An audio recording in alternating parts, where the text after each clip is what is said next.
Hey guys, tonight we're wandering into one of the weirdest corners of medieval life. The strange things people actually did for fun. Spoiler alert, there were no phones, no Netflix, and definitely no escape rooms. So what did people do?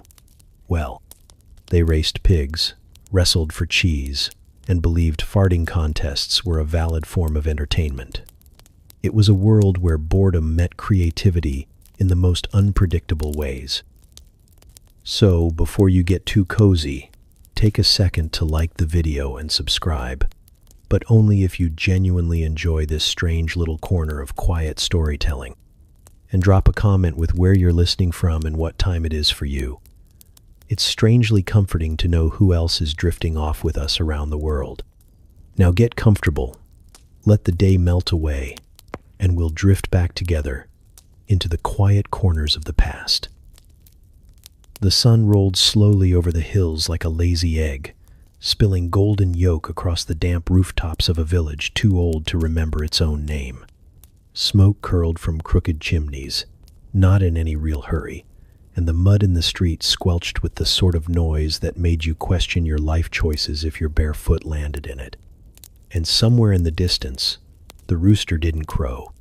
He was awake. He just didn't feel like it. Perhaps he had laryngitis, or an existential crisis. Or maybe, after watching the same people trip over the same bucket every morning for the past 3 years, he decided to boycott the whole charade. Whatever the reason, the silence was noticeable, which made the sound of the baker's boy falling off the stool all the more dramatic. A loud thud, followed by a string of words he'd absolutely deny saying in front of his mother, echoed through the bakery as he rubbed the side of his head and blamed the oven for existing. The bakery itself was still warm from yesterday's coals, and the air inside smelled like sleep and flour and someone's forgotten sock. A lump of dough sat stubbornly on the counter, refusing to rise out of pure spite, and the baker, an old man with arms like tree trunks and a temper like a thundercloud, snored loudly behind the sacks of rye. Outside, the village stretched awake one joint at a time. A dog scratched its ear against the side of a cart. A pig sneezed. A cow named Gertrude, still half asleep, wandered into someone's laundry. No one noticed. Or if they did, they decided it wasn't their business. 2 elderly women sat on a bench near the well, wrapped in shawls and opinions. One of them had already commented that the sun was too bright and probably a bad omen. The other was convinced the missing rooster crow meant someone had died, or would die, or had just forgotten to wind the sun properly. She wasn't clear on the theology, but she was certain it involved goats. A boy with a mop of hair and a tunic, 2 sizes too big, tiptoed past the church, holding a bucket with 1 fish in it. The fish looked judgmental. The boy looked guilty. He was supposed to deliver it to the reeve, but he was thinking very seriously about eating it himself, scales and all. He passed the tavern just as a bleary-eyed man stumbled out, 1 boot missing, a chicken under his arm, and a daisy tucked behind 1 ear. The chicken looked concerned. Meanwhile, the rooster, whose name no one remembered because no one had bothered to name him, stretched 1 wing, fluffed his feathers, and stared down at the village from the thatch roof of the blacksmith's shed. He watched the baker's boy burn his finger. He watched a child fall into a puddle and not get up because he was pretty sure if he stayed there long enough someone might bring him a plum. The blacksmith's forge hissed to life. The hammering would start soon, and with it the daily symphony of irritation. But not yet. For now, the village was in that in-between moment. Too late to be night, too early to be properly awake. The liminal space of yawns and scratched heads and forgotten chores. The cows were confused. The chickens were muttering among themselves. A goat chewed a boot and made eye contact with someone's grandmother. She didn't blink. Then came the cart. The wheels squeaked in protest. pulled by a donkey that looked like it had seen things. The driver, an old man with 3 teeth and a contagious laugh, shouted good morning like it was a war cry. No one responded, not out of rudeness, but because most of them hadn't had their first mead or mushroom tea yet and were deeply suspicious of enthusiasm.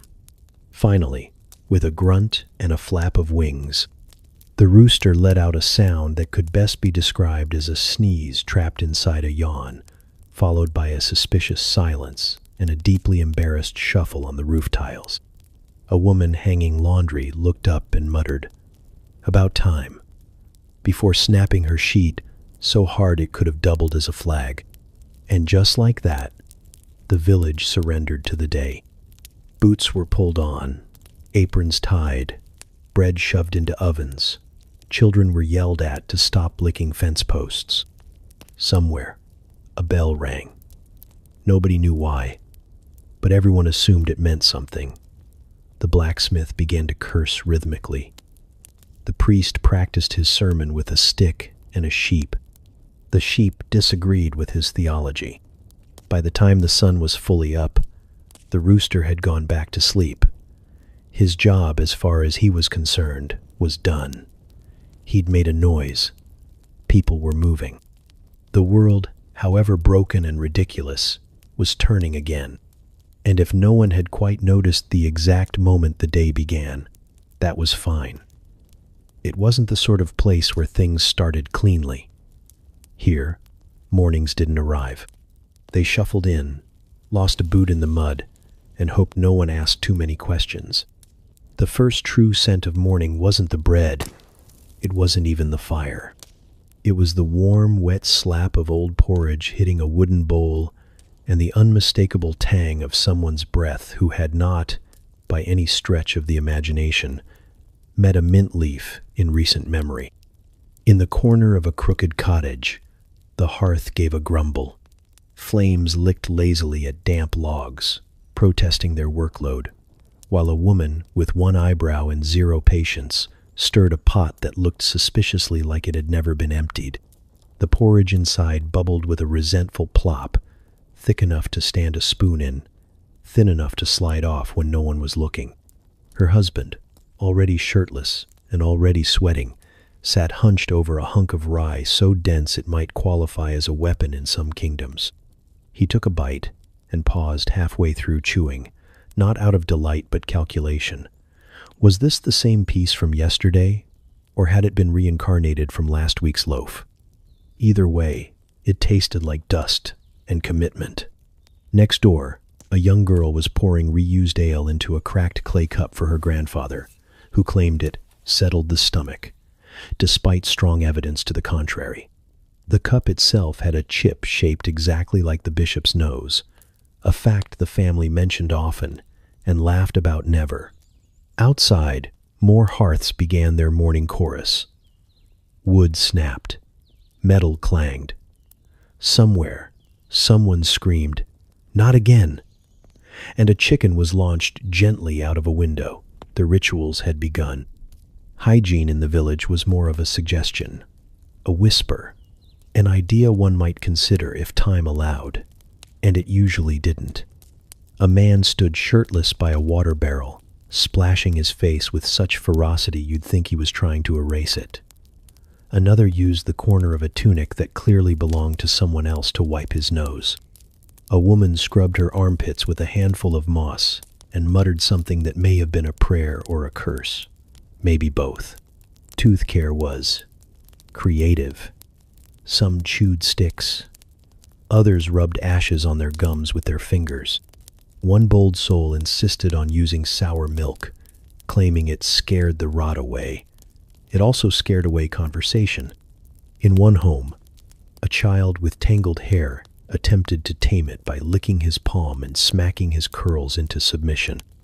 His mother watched and said nothing, mostly because she was too busy trying to remove a slug from her shoe without waking the baby balanced on her back. The bread ovens, at least, were a source of pride. That is, if your definition of pride included guessing whether today's crust would crack your teeth clean or just chip them slightly. The dough was often mixed with whatever was available. Oats, barley, the last handful of seeds someone forgot to plant. On a lucky day, there might be a walnut. On an unlucky day, a pebble. At the edge of the village, a man known only as Cricket was lighting his stove with a smirk. He claimed his bread rose better when he sang to it. The bread disagreed, but the singing continued. His neighbors didn't complain. They just made sure to be very loud about eating anyone else's loaf. Sacred rituals dotted the morning like breadcrumbs no one wanted to follow. A few families knelt by their doors, murmuring blessings with half-closed eyes and fully empty stomachs. The priest's bell rang once, though no one was sure why, as he was still asleep in the chapel with a candle melted into his hair. One woman tied garlic to her baby's ankle to ward off demons. Another spat over her left shoulder after feeding the dog, just in case. A boy rubbed mud on his forehead for strength, then promptly tripped over a bucket and blamed the mud for not working fast enough. There was something both chaotic and deeply comforting about these rhythms. Everyone had a part to play, even if their part involved burning the stew, cursing the cat, or waking up with half a beat in their bed. No one knew how these habits started. They simply were. Passed down, picked up, misunderstood, misused, and stubbornly repeated. By the time the sun climbed higher, the air was thick with smoke, salt, and hope that someone, somewhere, had a clean spoon. The porridge had begun to solidify into something resembling glue. The reused ale was already room temperature, which was not a compliment. And the bread? The bread was cooling on crooked shelves, daring anyone to complain. Morning had arrived fully now, not because the rooster said so, and not because the clock struck anything. There were no clocks, and the rooster was still offended.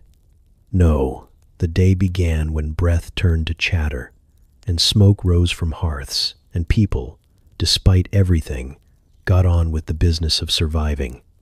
One crust, one cough, and one sacredly strange ritual at a time. They gathered like clockwork. Not the loud kind of gathering with shouting and barrels and broken fiddles. No, this was quieter, sharper, more dangerous. A semicircle of old women planted themselves near the well, just after sunrise, armed with shawls, strong tea, and sharper tongues than most swords in the village. Their backs were hunched, but their hearing, impeccable. Their knees ached, but their memories, flawless, especially when it came to other people's worst moments. The well itself had been there longer than any of them. It sagged slightly to the left and creaked when the wind changed, like it, too, was trying to chime in on the gossip. A wooden bucket swung lazily on its frayed rope, listening in as if it had ears. Bertha was always first. A widow since the flood of 21. Not the big one, the smaller one that only knocked over the pig shed. She arrived with her oat cakes tucked in a cloth napkin and her lips already pursed. Her gossip didn't warm up. It came out hot, fast, and slightly burned. "Did you see the baker's wife?" she asked no one in particular. Wearing yellow. At her age. Bold. Martha, who was once a midwife and now just a professional skeptic, sniffed. Bold or desperate? "I heard," said Agnes, the smallest and perhaps most dangerous of the trio, "that she's sweet on the cooper, always asking for barrels she don't need." The well creaked in agreement. Or maybe it just shifted. Either way, the mood thickened like stew left too long over fire. "Barrels she don't need," Bertha repeated, tearing off a corner of her oat cake with more force than necessary. That's what got her sister in trouble too, always needing things she didn't need. They all nodded. The kind of nod that carries the weight of at least 4 decades of silently judging people who walked too fast, smiled too wide, or enjoyed anything too enthusiastically. A 4th woman joined, limping slightly and dragging a stool she claimed belonged to her late husband but clearly hadn't. unless he'd been child-sized. This was Elspeth, who only spoke when she could no longer keep it in, which wasn't often. She sat, unfolded a suspiciously dry apple, and said, "I saw the priest leave the tavern last night with hay in his beard." There was a silence so heavy, even the birds paused. "With hay?" Martha asked, and a bruise on his forehead. The oatcakes stopped mid-air. Agnes blinked like she'd just received divine confirmation. "Well," said Bertha slowly, "he did give quite the sermon on temptation last week. Said we must all be tested." "Maybe he meant himself," said Elspeth, biting her apple and chewing it like a statement. A donkey passed behind them, braying loudly and dragging a cart full of nothing. They didn't even look. The donkey was not their concern today. Today, it was the priest, the cooper, the baker's wife, and the woman from 2 cottages down who was seen planting something in the garden after midnight. "What sort of herb grows at that hour?" Martha asked with raised eyebrows. "The sort that gets your chickens to lay twice as fast," muttered Agnes. "The sort that gets your husband to speak less," added Bertha. They all sighed, not wistfully, strategically. A young girl approached the well with a bucket too large for her arms. Her eyes were round with fear.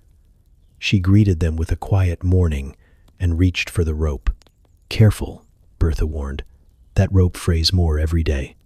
"And if it snaps," Martha added, "you'll end up in the well and hear everything we said twice."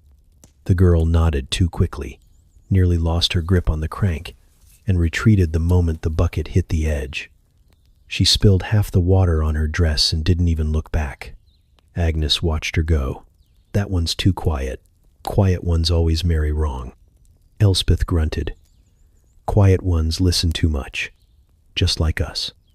There was a rare moment of laughter, dry, dusty, the kind that didn't shake shoulders but rustled shawls.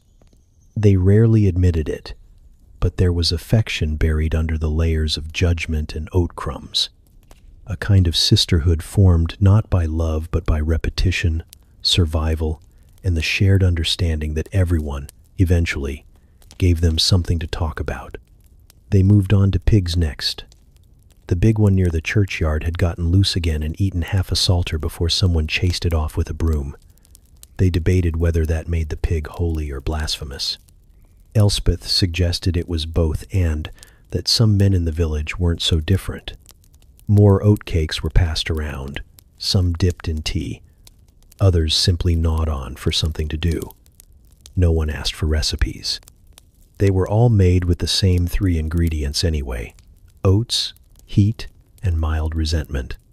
By the time the sun was high enough to warm the edge of the bench, the women had covered everything from who was limping too suddenly to who was smiling too often. They weren't always right. They weren't always fair. But they were always, unfailingly, watching. And tomorrow, they'd be back. Same time, same well, same oatcakes, and someone new to talk about. Inside the manor, where the walls leaned ever so slightly like they'd grown tired of holding secrets, a young scribe sat hunched over a wooden desk, far too noble for his level of talent. His name was Lionel, though some in the manor had taken to calling him Blot, not out of affection, but because he'd once spilled an entire inkwell into the bishop's sleeve, and no one had ever truly moved on. At this moment, Lionel was in his 5th hour of copying a legal charter so dull it could probably end wars just by being read aloud. It was written in Latin, a language that, in Lionel's case, triggered a very specific response. Sneezing. Not metaphorically, actually sneezing. Something about the parchment, or the ink, or maybe the overwhelming scent of obligation, set his sinuses ablaze. He dipped the quill. It dripped. He wiped the excess on a cloth that had once been white, and now looked like it had survived 3 plagues and a minor exorcism. With the solemnity of a monk, he began the next line. Et universis presentibus. Ah, chew! The sneeze erupted mid-sentence, splattering a constellation of ink across the parchment. His nose now bore the mark of a man who'd fought and lost a duel with a squid. "Oh, for heavens," he muttered, blotting the page so aggressively the ink spread like gossip. The steward poked his head in. "Progress." Lionel smiled, like a man on the edge. "By all appearances." "Good. That charter must be perfect. His lordship is having it read aloud at supper tonight." Lionel blinked. "Read aloud to people?" "To the bishop, the magistrate, and 3 nobles who understand less Latin than you." He disappeared before Lionel could object. That was the thing. No one would understand it. Not the bishop, who mostly nodded at things and blessed whatever was closest. Not the magistrate, who once mistook a recipe for a legal summons. And certainly not Lord Redgrave himself, who had insisted the document include a clause about goose ownership rights. Just in case, Lionel sighed and began again. Somewhere in the hallway, a maid dropped a tray. The crash startled him into flicking his quill like a wand, launching a stripe of ink across the floor and onto a cat that had been napping far too peacefully under his stool. The cat woke up with a howl, launched itself onto the desk, and streaked across the page, leaving paw prints like small declarations of war. Lionel froze. The cat froze. Both considered the consequences. "I didn't see anything," he whispered to it. The cat blinked, unimpressed, and left the room with the air of someone who had just ended a relationship. He stared at the ruined page, then at the previous 4, all of them smudged, blotted, or mysteriously sticky. One had a dead fly pressed between 2 lines like punctuation. Another had a faint circle where he'd once set his tea without thinking. It wasn't that Lionel was bad at his job. He was just employed in a job that did not care for him. He liked poetry. He liked stories. He once tried to sneak a haiku into a land deed just to see if anyone would notice. They hadn't. But now, every time the town crier announced that parcel's boundaries, he accidentally recited a meditation on wind and wheat. Still, this charter had to be serious. Apparently, it concerned land use, taxation, and some clause about cows that sounded vaguely threatening. So Lionel tried again. He sat straighter. He wiped the ink from his nose. He dipped carefully. He breathed through his mouth, as if that might stop the sneezes. And he wrote, "E universis presentibus." "Bless you," came a voice from the hallway, preemptively. He didn't sneeze that time, but he did spill tea on his foot. Midway through the paragraph about grain levies, he began to wonder if anyone in the manor actually read anything. The steward only glanced at margins. The lord looked for his name and any mention of ducks. The bishop pretended to squint, as if he'd left his glasses in heaven. Maybe, Lionel thought, this wasn't about understanding. Maybe it was about performance. Authority in long sentences. Power in curled letters and unnecessarily large wax seals. He paused, wrote a new line. Quibustam terminis obumbratis, porcus regit silentium, which meant, very roughly, in certain shaded circumstances, the pig rules the silence. He stared at it, smiled, then, reluctantly, crossed it out. Mostly. By late afternoon, his desk was surrounded by a graveyard of crumpled parchment, a half-eaten oat biscuit, and a mouse that may have been reading over his shoulder. His nose was inked again. His eyes were crossed. But the charter? Done. Sort of. Lionel wiped his hands on his tunic, stood, and immediately knocked over the inkwell one final time. He considered screaming. Instead, he whispered, "I shall blame the cat." Then he rolled up the parchment, tied it with twine, and left the room with the gait of a man who had lost a battle but would survive the war. The charter would be read that night, mispronounced, misunderstood, forgotten by morning. But somewhere, deep in its clauses, A smudge shaped like a paw print would remain, proof that at least two beings had cared enough to ruin it completely. The sun was barely up, the mist still loitering in the fields like gossip with nowhere to be, when Edwin was handed a bucket, a rag, and a mission that would haunt him for seasons to come. "Go milk Gertrude," the stable master had said, wiping his hands on his apron like he'd just gifted Edwin a sacred rite. "She's in a mood today. Be gentle." Gertrude was always in a mood. Sometimes that mood was sleepy disdain. Other times it was outright war. She was the only cow in the village with her own nickname among the children, the Throne of Doom, and her stare had been known to make grown men reconsider their professions. Still, Edwin nodded like a fool and accepted the task, mostly because saying no would have meant scrubbing the latrines instead. At 16, he was an apprentice in everything and a master of nothing. He had once tripped over his own shoe while standing still. Today, he was about to learn how to milk a cow. He approached the barn with the reverence of a man entering battle. Birds chirped overhead, unaware. The rooster finally crowed, as if to say, "This is going to be good." Inside, Gertrude stood like a statue carved from indignation and hay. She did not look at Edwin. She looked through him. Her eyes narrowed. Her tail flicked. "Morning," Edwin said softly, trying to sound confident. "I'm here to, the milking." Gertrude didn't respond.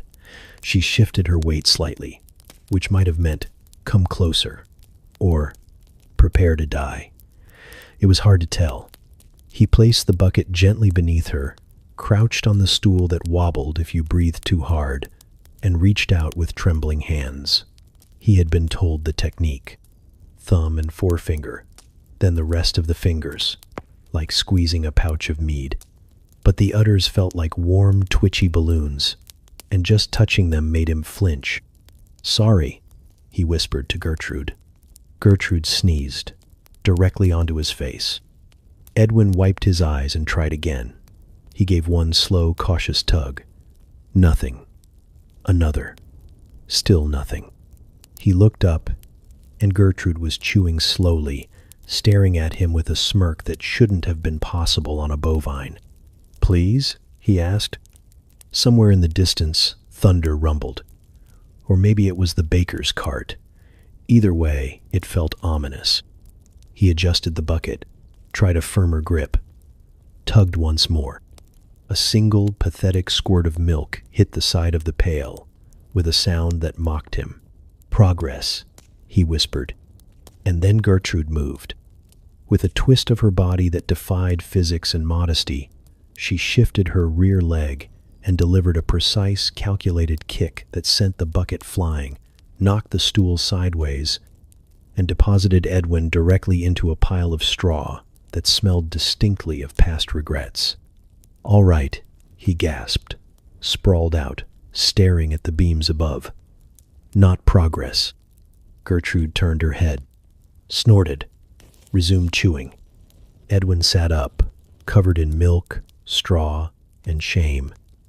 His tunic clung to him in patches. His hair looked like it had been licked by a confused ghost. And the bucket, now dented, lay on its side like a fallen crown. He retrieved it, dusted it off, returned to the stool with the determination of a martyr and the posture of a drowned rat. "Okay," he muttered. Again, this time, he tried humming. A soft, nervous tune that sounded vaguely like a lullaby and a funeral march at once. He gave a gentler pull, eyes closed, hoping that maybe Gertrude was the kind of cow who responded to music. To his surprise, she stayed still. A thin stream of milk began to trickle into the bucket. He didn't breathe, didn't blink, just milked, slowly, rhythmically, imagining applause in the distance. Then the tail came. It whipped like a whip, designed by Satan himself, catching him across the cheek and mouth with a wet smack that tasted like manure and betrayal. The bucket tipped. Again, the milk spilled like an offering to the gods of humiliation.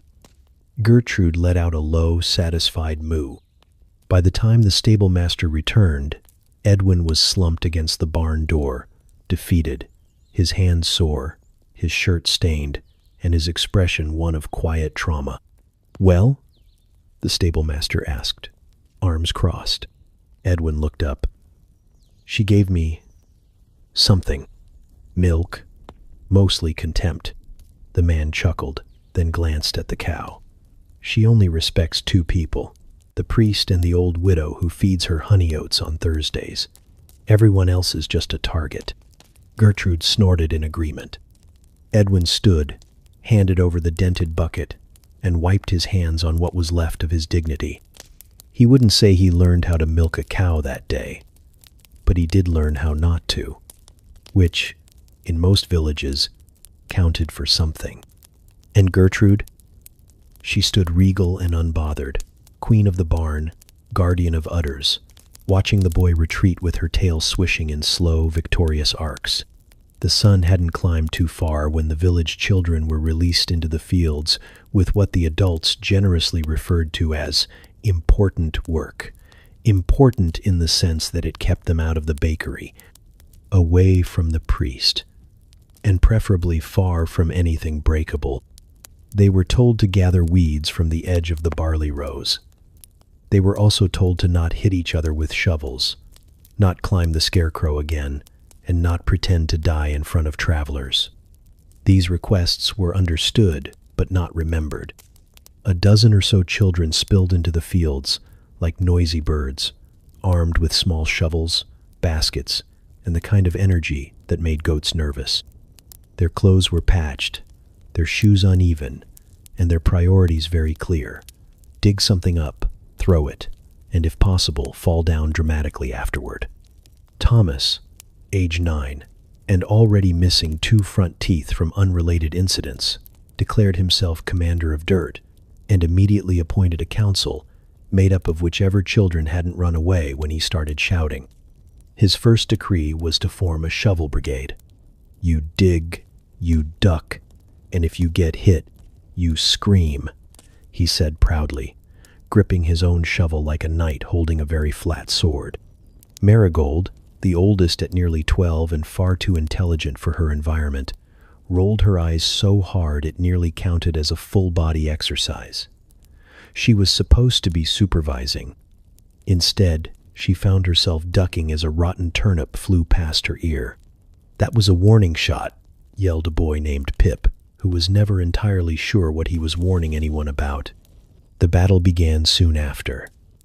It was not a battle for land or glory or honor. It was a battle for boredom, for attention, for who could yell, "I've been struck," with the most theatrical flair while crumpling to the earth like a wounded bard. Turnips became ammunition. Clumps of damp soil were grenades. Sticks turned into staffs, and someone fashioned a helmet out of a cracked bucket and half a bird's nest. At one point, a girl named Elsie lay face down in the grass, arms spread wide, murmuring, "Tell my goat I loved her," as if she were breathing her final words into the wind. No one questioned this. A younger boy, barely 5, wandered through the middle of the chaos with a dandelion crown on his head, and no idea what was happening. He was gently struck by a flying potato and sat down to contemplate his life. 2 boys engaged in what could only be described as a duel, flat shovels clanging together with the precision of a blacksmith and the wisdom of a brick. One tripped. The other declared victory and began chanting a victory song made entirely of made-up words. Everyone applauded, then booed, then applauded again. A nearby farmer, hoe in hand, looked up once from his furrows, surveyed the chaos, and returned to work. He had seen worse. Last spring, they'd stolen a wheelbarrow and raced it downhill into the river. One of them had emerged riding a goose like a chariot. He didn't ask questions anymore. Meanwhile, the weed baskets remained mostly empty. The shovels, though intended for gentle tilling, were now covered in dents, mud, and possibly one regrettable snail. No one had gathered anything remotely useful, except for a curious clump of moss that someone insisted was magical and kept in their pocket for luck. Marigold eventually gave up shouting instructions and began building a tower of rocks in silent protest. It was at least productive. For a while, it reached an impressive height before someone mistook it for an enemy fortress and demolished it with a well-aimed parsnip. There was one brief moment of truce when someone announced they'd found a rabbit hole. Everyone gathered, wide-eyed and reverent, hoping to see ears. The rabbit did not appear. Instead, they argued over what to name it. Suggestions included Sir Flop, Mud King, and Dirt Jesus. No decision was made. The sun climbed higher, casting long shadows over the field where children lay sprawled like fallen soldiers, clutching their sides and laughing. They were stained with grass, dust, and several substances best left unidentified. Their hands were blistered, their hair full of burrs, and their faces glowing with the satisfaction of a good, pointless fight. A bell rang faintly from the village square. To lunchtime. There was a collective groan. Not because they weren't hungry, but because the war had been just getting good. Still, they rose, shaking off dirt and honor, and made their slow retreat back through the fields. Thomas walked with a limp he absolutely did not have 10 minutes earlier. Marigold carried a single weed in her basket, symbolic more than useful. Pip clutched a lump of turnip like a trophy. Gertrude the cow watched them pass with deep, bovine judgment. Back in the fields, the overturned soil bore the marks of a morning well wasted. Small footprints, broken roots, the scattered remains of vegetables pressed into service as weapons. The weeds still stood tall, but so did the stories. Midday in the village didn't arrive with a bell or a whistle, or even much certainty. It arrived in stomachs, grumbling ones, growling ones, small ones that echoed like a cave when poked.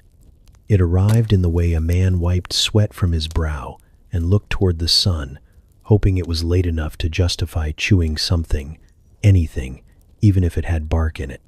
Lunch, as a concept, was more of a hope than a plan. Some families prepared for it like a ritual. Others stumbled into it like a trap.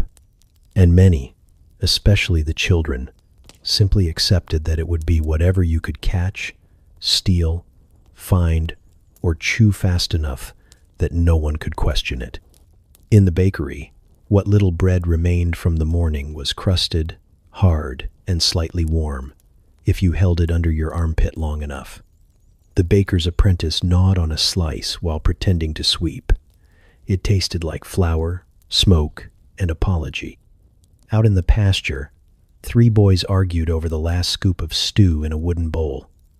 The stew was gray, suspiciously gray. No one could recall what had gone into it, but one swore it had been turnip, another insisted beetroot, and the third just muttered, "bones," and refused to elaborate.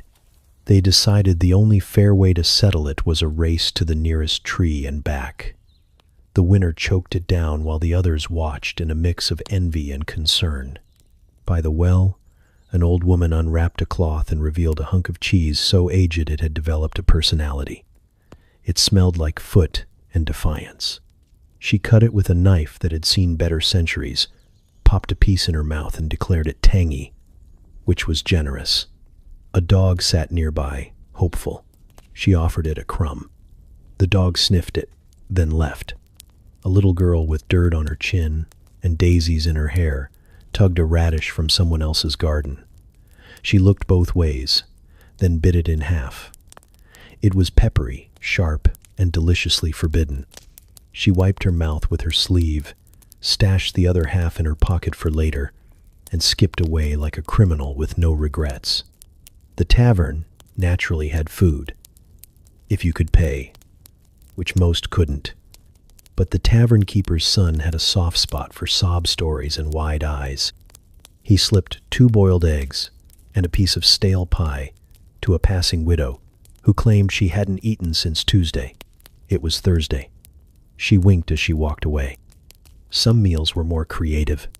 A boy named Lyle carried a squirrel he claimed he found already like that. His plan to roast it was interrupted by his mother, who confiscated it and buried it under the herb patch, muttering something about curses. He made do with a clump of sorrel and an apple he dropped twice.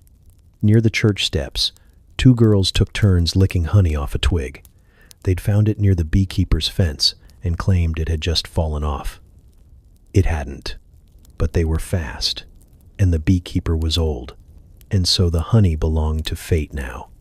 They giggled between licks, sticking their fingers into the jar they had not stolen, just adopted. An apprentice blacksmith, covered in soot and pride, munched on a roasted onion like it was a prize. No bread, no salt, just onion. His breath cleared a 6-foot radius around him, and he liked it that way. He called it warrior seasoning. Out by the edge of the woods, an old man cooked something in a pot over a low fire. No one knew what. He never said. Sometimes he whistled while stirring. Sometimes he just stared into the pot like it was whispering secrets. Once, someone peeked in and saw a bird foot and what might have been a pear.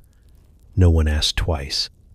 Not all meals were found on the ground, or stolen, or questionable.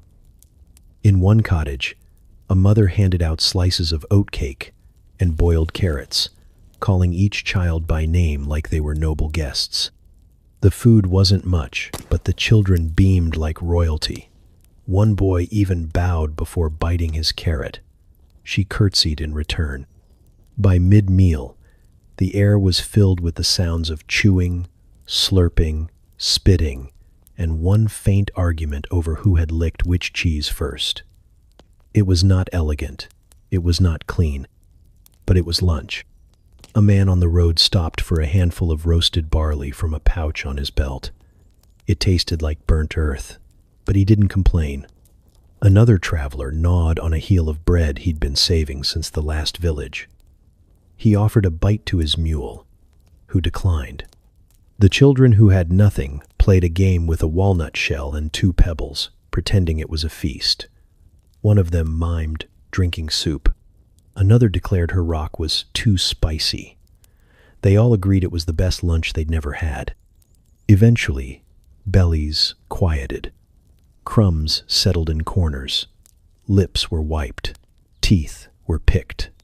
And across the village, people returned to their tasks with the slow satisfaction of survival. Because in the end, it didn't matter what it was, or where it came from. If you could catch it, chew it, or bluff your way through eating it, then it was lunch.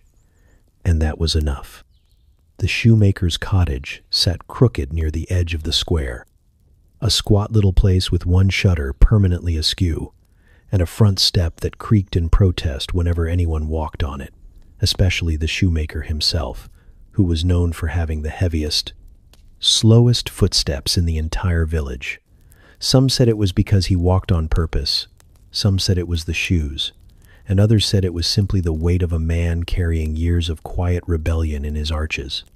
Inside, the air smelled of leather, dust, and secrets. Sunlight filtered through a cracked window, spotlighting motes that danced lazily above a cluttered workbench littered with scraps, thread, and half-finished boots. It was a place of industry, of craftsmanship, of whispered snores that, if you listened closely, didn't quite belong to a busy man.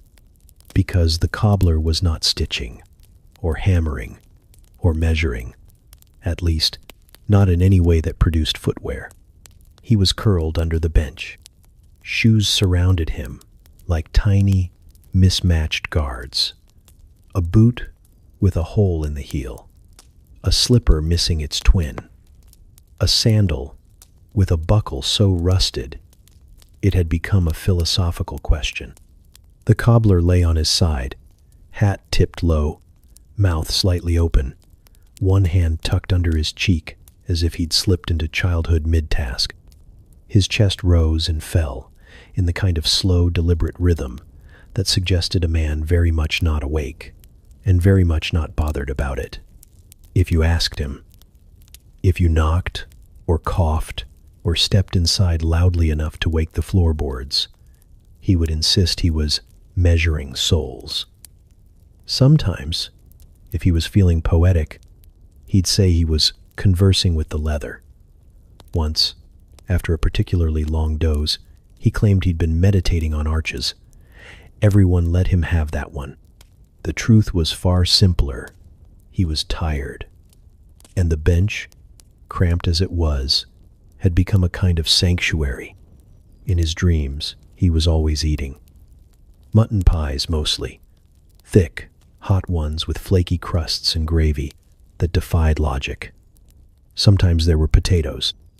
Sometimes a flagon of ale that refilled itself, as if the dream knew just how much he'd need. No one ever interrupted him in these dreams. No one asked for new heels, or to tighten the instep, or if he could fix the buckle before Sunday. Just pie and quiet, and the soft hum of a world where everything fit perfectly. Above him, life carried on. A young man stepped into the shop, looked around, and called out, "Master Cobbler?" No answer. He frowned, leaned over the counter, and caught sight of a boot twitching ever so slightly under the bench. A faint snore confirmed his suspicion. He waited a respectful moment, then tiptoed out, deciding the shoe could wait another day. No one wanted to be the one who woke the cobbler. Not because he was angry. He wasn't. He was just slow to return. His eyes took a while to focus. His words came out like soup that hadn't quite boiled, and once he mistook a broom for a customer and tried to sell it a pair of sandals. Back in the shadow of the bench, the cobbler smacked his lips and smiled in his sleep. The mutton pie was particularly good today. Outside, the village buzzed. The blacksmith's hammer rang out like church bells. Children shouted over a game of chase the chicken. The miller cursed about something that was probably his own fault. And in the midst of it all, the shoemaker napped on, undisturbed, wrapped in the scent of tanned hide and baked fantasy. His apprentice, a lanky boy named Joss, eventually poked his head in. He spotted the boots in progress, the scattered tools, the lack of movement, and sighed like a man twice his age. "Again?" he muttered. He walked behind the bench, crouched, and gently slid a rolled-up piece of felt under the cobbler's neck. The old man shifted slightly, murmured something about gravy, and settled deeper into sleep. Joss didn't mind. He liked the quiet. He liked the way the shop felt like a secret between them. He even liked that his master sometimes dreamed instead of worked. It made the shoes he did finish feel a little more magical, like they'd come out of a place not quite in this world.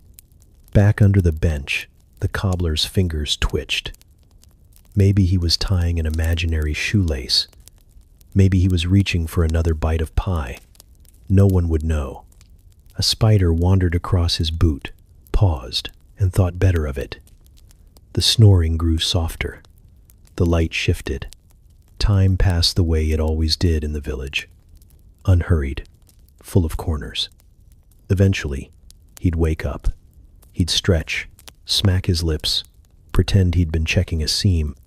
He might even say, "Ah, yes, it's nearly ready," as if the shoe beneath his bench had been ripening like cheese. But for now, the cobbler slept, shoes all around him, dreaming of pie, and not a single soul dared wake him. The bell tolled softly over the village, a gentle reminder that evening vespers were drawing near. Chickens squawked in distant corners, dogs barked like they were defending the faith itself, and the air began to settle with that odd, glowing hush that made every shadow look just a little longer than it should. In the chapel, Father Aldrich stood still as a statue, which would have been noble had it not been for the sheer panic creeping across his face. He had, at that moment, forgotten everything. Not his name. He remembered that. And not his purpose. He was fairly certain he was still a priest. But the sermon, the scroll, the passage from Luke that he'd been muttering all morning while feeding the geese, gone. Completely, absolutely, gloriously vanished from his mind like smoke through a sieve.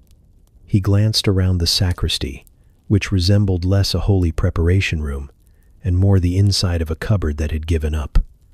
Robes were slung over chairs. Candles leaned like drunks against the walls. A chalice rested upside down on a stack of hymnals that had been propping up a crooked stool for 3 months.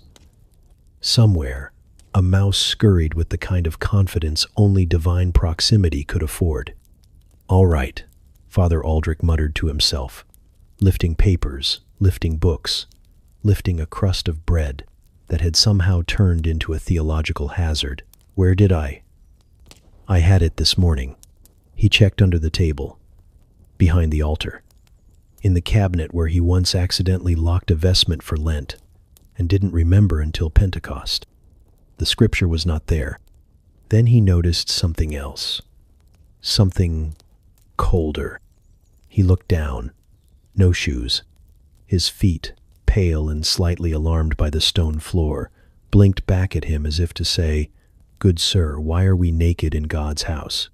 "Oh, not again," Aldrich whispered, shuffling toward the far corner where he kept what he called emergency shoes, a mismatched pair once worn by a monk with one leg slightly longer than the other.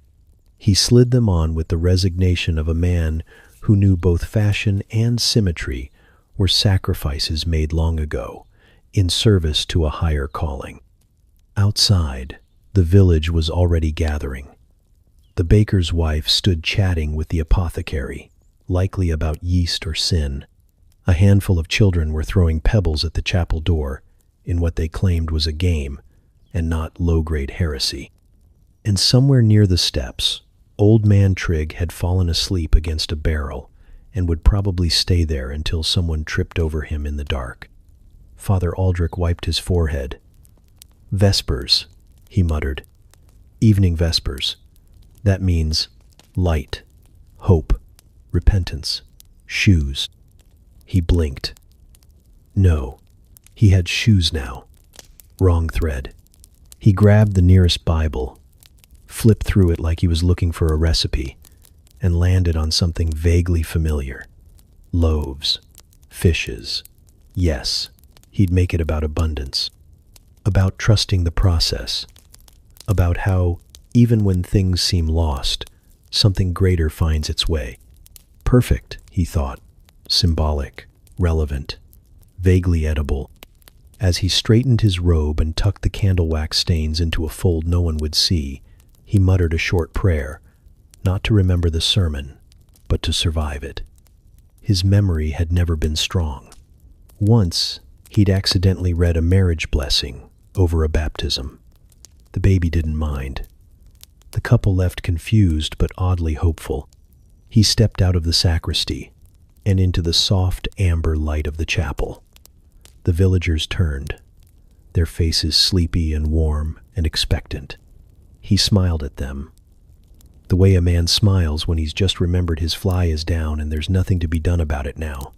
"Good evening," he said, voice echoing just slightly more than intended. "Tonight's reading is about trust." He held up the Bible like a shield. No one could see the page. He wasn't even sure it was right side up. "There are times," he began, "when we are sure we've prepared. We've done all we're meant to do. And yet, we find ourselves standing barefoot in the house of God." A pause, a breath, a knowing glance down at his mismatched shoes. A chuckle rolled through the room. He pressed on. "We forget things, small things, where we left the bread, where we left our temper, where we left a scroll with our entire sermon for the evening. But God remembers, even when we don't." A murmur of approval. Someone in the back whispered, "That's true." and someone else shushed them with a loving elbow. Father Aldrich smiled, more genuine now. The panic had softened into rhythm, into improvisation. He found the parable tucked in the folds of memory after all. Not word for word, but heart for heart. And so we gather, he said. Not to be perfect, but to be present. By the end, no one knew he hadn't planned a word of it. They left lighter, if not holier. The children stopped throwing pebbles. Even old man Trigg stirred once, belched and muttered, "Amen." Back in the sacristy, Aldrich sat down heavily, kicked off the uneven shoes, and exhaled into his hands. He had no idea where he left the original sermon.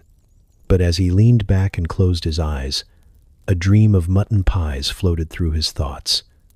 And for just a moment, he didn't mind forgetting.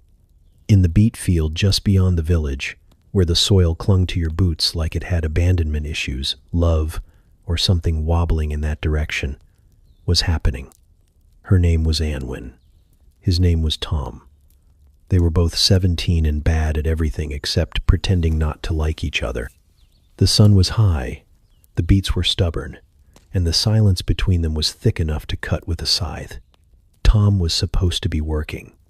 So was Anwen.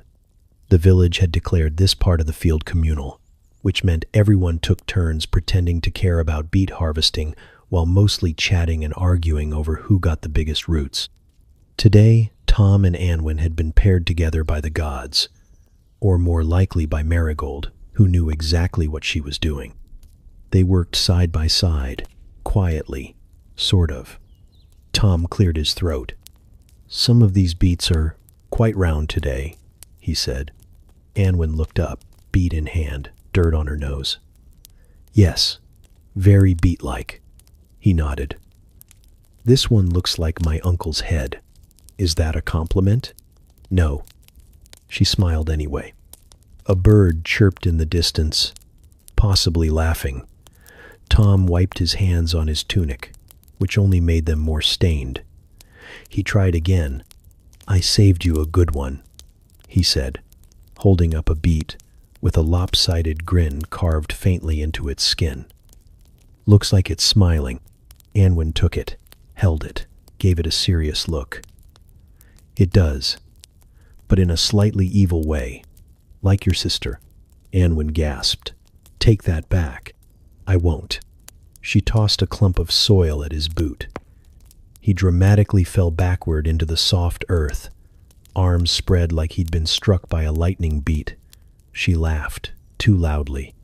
He stayed down a little longer than necessary. "I was only joking," he said from the ground. "I know." A pause. "Do you think," he ventured carefully, "that if you were a beet, just hear me out, you'd be a very fancy one?" "Fancy?" "You know, regal. The kind they only serve on feast days." Anwen sat back on her heels. "And you'd be the one with the wormhole." "Charming." A cart rattled by on the nearby road. Neither of them noticed. She plucked a leaf from a nearby plant and twirled it. "My mother says I shouldn't talk to boys in the field. My mother says I shouldn't talk at all. And yet, here we are." "Do you talk to other boys?" he asked too quickly. Anwen raised an eyebrow. "Do you ask that of every girl who throws dirt at you?"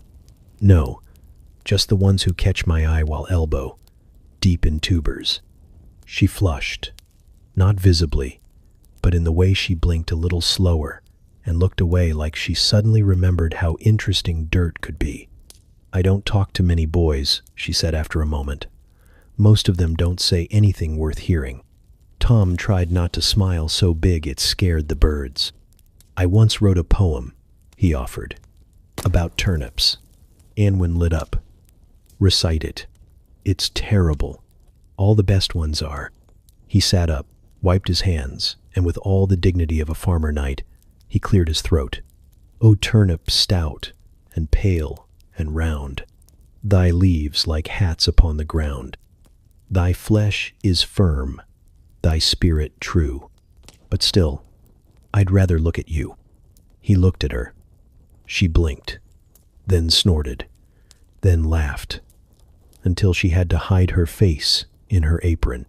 "You're an idiot," she said between giggles. "You liked it. I loved it. But if you ever say it out loud again, I'll bury you in beets." Romantic. They sat there for a moment, not touching, not moving, just a shared silence filled with beat breath and awkward potential. In the distance, a goat bleated. "I like goats," Tom said. Anwen tilted her head. "That was smooth. I'm warming up. My father would kill you. I'm very fast. He's got a crossbow. I'm not that fast." They grinned at each other, and it was the kind of grin that made the rest of the world slightly blurry for a few seconds. "Do you want to walk back together?" she asked softly now. "Even if I didn't, I'd say yes. I figured." She stood, brushing soil from her skirt. He scrambled to stand beside her, and for a moment they stood awkwardly, shoulder to shoulder, pretending the wind was more interesting than it was. She handed him the smiling bead. "For your poem collection." He took it like it was a relic. "I'll treasure it." They started walking, slowly, together, one step apart, then half. He reached for her hand, then pulled back. She noticed, didn't say anything, just let the silence stretch kindly between them. Behind them, the field was full of crooked rows and half-filled baskets, and the echoes of laughter that still hadn't entirely died down. Love, in the beet field, was clumsy. It was chaste. It was a disaster made of blushing cheeks and shared vegetables. But for Tom and Anwen, it was everything. At the edge of the monastery grounds, past the herb garden, and behind the crumbling stone wall, where no one bothered to weed, lived Brother Cuthbert. He had a cell of his own, technically, though he was rarely in it. He preferred the woods, or the pond, or crouched behind the chapel, whispering to slugs, depending on the day. Cuthbert was not like the other monks. For one, he collected owl feathers, not quills, not relics, feathers. Hundreds of them, sorted by length, hue, and what he called emotional aura. He kept them tucked into his robe sleeves like bookmarks for thoughts he hadn't finished thinking. Sometimes they'd fall out mid-conversation, and he'd chase them with the urgency of a man rescuing Holy Scripture. He also talked to trees, not metaphorically, not in the literary poetic way, literally, with pauses, with questions, with nods of serious understanding. He referred to the oak near the well as Father Elric, and often told the novices that the maple by the brook wept sap for sinners. "Some people hear angels," he once said. "I hear bark." And then there were the spoons. Brother Cuthbert carved spoons with a skill that could only be described as unsettling. No one had taught him.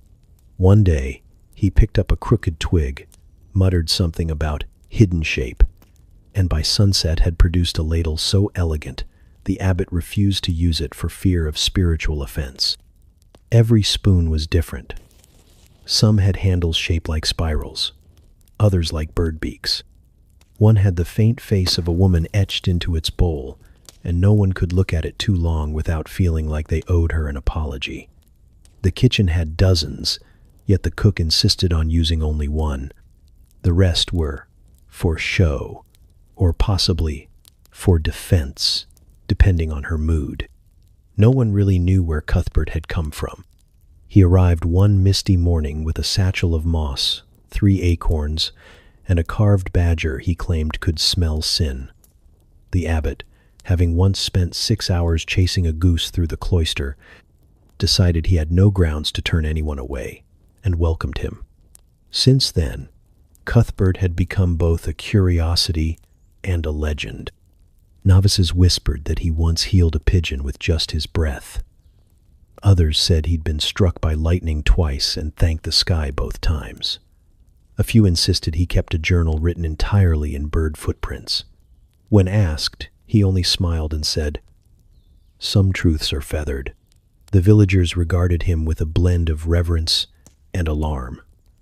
Children left him offerings of dandelions and buttons. Old women crossed themselves when he passed, but asked for talismans, just in case. Young men dared each other to ask him questions like, "What do you dream about?" and then fled when he actually answered. "Mostly echoes," he once said. Sometimes, jam. One day, the abbot tried to assign him a formal duty. Script copying. Cuthbert agreed, and promptly filled a parchment with drawings of frogs in various hats. When asked what gospel this was, he replied, "Mark, probably, if he'd had more frogs." They moved him to gardening. He planted in spirals. The cabbage sprouted in a circle that seemed to repel snails. The lettuce grew in the shape of a fish, accidentally honoring an obscure saint. No one argued. The produce was excellent. And yet, for all his oddness, Cuthbert was beloved. He never missed morning prayers, even if he arrived wearing a crown of thistles or dripping wet from some silent encounter with the stream. He listened better than anyone. When Brother Alwyn's mother died, Cuthbert sat with him all night, saying nothing, just whittling a spoon shaped like a weeping willow. He once scared off a bandit with a long stare and a handful of dried mushrooms. The bandit returned a week later to return a borrowed staff and ask if Cuthbert could bless his goat. The spoon carver did, solemnly, with 3 owl feathers and a chant that may or may not have been improvised.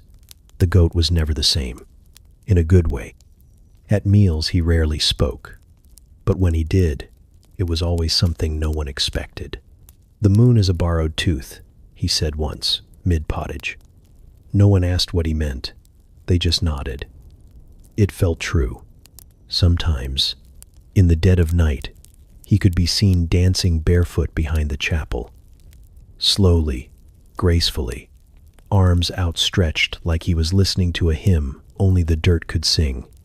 No one stopped him. In fact, a few of the younger monks started joining him, though clumsily, and always in silence. Was he mad? Maybe. Was he wise? Possibly more than any of them. But most agreed he was something else entirely. A question the monastery had been lucky enough to receive without needing an answer. So he whittled. He wandered. He whispered to the trees. And the trees, if you listened closely, if you really listened, sometimes whispered back. Down by the river, where the reeds swayed like nosy old men and the water moved slow enough to hear secrets, the women gathered with baskets of laundry and mouths already half open. The sun was still stretching its arms above the hills, but the gossip had already begun. Laundry day was never really about laundry. It was about the rhythm of scrubbing and speaking, about pounding stains out of tunics while casually destroying reputations. The soap was made of ash and lard, rough as sand and just as unforgiving. Clothes got clean, sure, but what really sparkled was the conversation. The older women arrived first, wrinkled hands, sharp eyes, tongues oiled and ready. They laid out their linens like battle plans, rolled up their sleeves, and set to work with the precision of executioners. Each slap of a wet garment against the stone was punctuation. "Did you hear what Maud's boy did with that hedge girl?" one of them asked, tossing a shirt down with flair. "No," said another, lathering a sock that had seen things, "but I hope you're about to tell me." And so the tale began. Half true, half invented, all delicious. Younger women trickled in next, laughing, yawning, clutching damp bundles. They greeted their elders with respectful nods and took their places along the shore, feigning modesty. But their ears were wide open, their hands scrubbing absent-mindedly, their minds already stitching together what they'd heard last week with what they'd overhear today.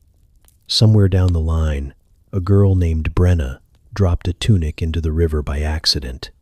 She shrieked and ran after it, splashing wildly, only to be met with cheers and applause from the rest. When she returned, dripping and defeated, an older woman handed her a cloth and said, "That tunic floated better than your chances with the butcher's son." Laughter. It wasn't all cruelty. There was warmth in the teasing, a kind of rough affection wrapped in sarcasm. They picked at each other like birds, but if anyone else tried it, they'd defend each other with fists and soap bars. Midway down the bank, two sisters, Ida and Ro, worked side by side, elbowing each other as they scrubbed. Ida was quiet, which made her a favorite target. "So," Ro said, eyes forward, voice casual, "you and Willem the miller's apprentice were walking awful close last market day." Ida didn't respond, just wrung out a tunic with more force than was strictly necessary. "You were smiling." He said something funny. He's never said anything funny in his life. A pause. Then Ida, voice just above a whisper, replied, "He said he likes my laugh." Ro blinked. Oh, there it was. An accidental confession, not meant to be shared, already too late. Ro grinned like a cat. "That's going to cost you 3 weeks of firewood chores if you want me to keep that quiet." 2. Done. At the far end, near a cluster of trees, a woman named Elfrida hummed while beating a tunic that clearly belonged to her husband. With every slap, her hum grew louder. No one asked questions. Eventually, the confessions started slipping out like they always did, half laughing, half daring. That's the thing about repetitive work. It loosens the tongue. The arms move on instinct, and the mouth forgets to be careful. "I never liked the midwife," someone said, scrubbing hard. "She smells like sour milk and makes too many comments about hips." "I kissed my cousin once," another offered, and then, "but it was dark, and I didn't know until afterward. I put nettles in my mother-in-law's bedding." Gasps, cackles. "I think my husband's having dreams about that tavern girl." "You think?" "Mine moans her name in his sleep." They howled. One woman laughed so hard she dropped her lye bucket into the river and had to wade in after it while muttering prayers that were only technically in Latin. A soft breeze rustled the trees overhead. Birds chirped, oblivious. A frog plopped into the shallows and instantly regretted it. By late morning, the riverbank was a patchwork of drying cloth, damp skirts, and freshly released secrets. Some of the women lay back on the grass, catching their breath. Others kept scrubbing, not because the clothes needed it, but because it gave their hands something to do while their minds untangled new rumors. A girl who'd barely spoken all morning suddenly said, "I think I want to marry someone who doesn't live here." Silence. Then a quiet voice replied, "Good luck finding one who wants to live with you." More laughter. Eventually, the sun climbed too high, and the work began to slow. Baskets were refilled, tunics folded. The river, now cloudy from soap and sins, gurgled softly as if promising to hold their secrets, at least until tomorrow. As they trudged back to the village, arms full and mouths still moving, one thing was certain. Before the next bell rang, every one of those confessions would echo off someone else's kitchen wall. The clothes would be clean, but the stories? Never. He arrived with a lute slung over his back and the swagger of someone who mistook mild applause for prophecy. The villagers welcomed him, of course. That's what you did when a minstrel came through. Offer him a bowl of soup, a spot near the fire, maybe a place in the barn if he didn't smell too badly. He'd play a few songs, tell a tale or two, then vanish with the next cart of turnips. But this one stayed. At first, it was charming. His name, he insisted, was Sir Eldrick of the 7 Strings, though no one could confirm whether that referred to his lute or something more anatomical. He wore a hat with an absurd feather and spoke in poetic riddles even when asking for directions to the outhouse. "In the year of our Lord, may I inquire where yon latrine doth reside?" he once asked old Murda, who simply pointed and muttered, "Over there, and don't yawn me." He performed in the square every evening, without fail. The first night, The children danced. The second, the butcher's wife, clapped along. By the fifth, most people found urgent reasons to be elsewhere, like checking on non-existent goats or rearranging firewood. The problem wasn't just that he stayed. It was that he only knew 3 songs. Exactly 3. One about a brave knight who loved a swan, which grew less romantic the more you thought about it. One about a miller's daughter and some deeply questionable metaphors, and one called "The Wind Doth Moan for Thee," which involved a lot of moaning. Literal moaning. He hit the same note at least 17 times. When asked if he knew anything else, he'd smile like he'd been mistaken for royalty and reply, "Ah, but these are sacred tales, crafted under moonlight and muse, and overcooked," muttered the baker's son. It wasn't just the songs, though. It was how every tale began. In the year of our Lord. Didn't matter what he was talking about. A dragon? In the year of our Lord. A beast of flame? A stolen pie? In the year of our Lord, a most wicked pastry vanished. Once, he tried to explain the rules of a dice game to the blacksmith using the same opening. The blacksmith nodded politely, then threw the dice into the fire. He lingered at the inn, strumming softly, waiting for someone to ask for a tune. No one did. He wandered into the chapel, claiming the acoustics helped him commune with the divine, though the priest gently asked him to stop turning psalms into limericks. He wandered the fields, serenading cows. "They're more forgiving than people," he said one afternoon, sighing beside Gertrude, the largest and least impressed of the herd. By the second week, he began inserting himself into conversations. "You know, in the year of our Lord, don't," someone would say, but he would. The children began avoiding him, fearing another rendition of the swan song. The apothecary swore her sleeping draughts were selling better than ever. The innkeeper, who had initially offered a straw pallet out of courtesy, started hinting that the weather was fine enough to sleep under the stars. Eldrick took this as a compliment to his endurance. He wasn't entirely useless. He helped carry baskets. He once patched a hole in the tavern roof, though he sang while doing it. He was polite, clean, somehow, and never stole a thing. But his presence clung like flower dust. Everywhere. Impossible to remove. Slightly sweet, but mostly annoying. A secret meeting was held behind the granary. What if we tell him there's a music contest in the next town? He'll come back with a trophy. Can we bribe him? With what? Our remaining patience? Someone suggested sending him into the forest to serenade bears. Another floated the idea of marriage. Surely someone in a far-off village would take him, eventually. But no one had the heart to be cruel. He meant well. He smiled like a dog that didn't know it had tracked mud into the chapel. And he was trying. Always trying. One evening the village gathered around the well. A cool breeze stirred the lanterns. Eldrick appeared, lute in hand, eyes shining. "Friends," he began, "in the year of our Lord."